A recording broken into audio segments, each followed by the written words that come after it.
Form 1040-ES is how you pay estimated taxes during the year for self-employment, investment, or other income that isn't withheld. It comes with 4 payment vouchers. Let's fill one out. On the voucher, enter your name, your social security number, and your address. Then the amount of estimated tax you're paying with this voucher. Mail it with your check by the quarterly deadline.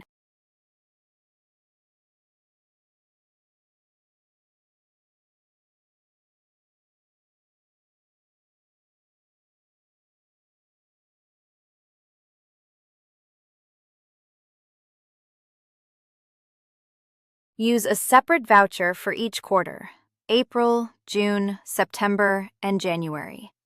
Click Done to download.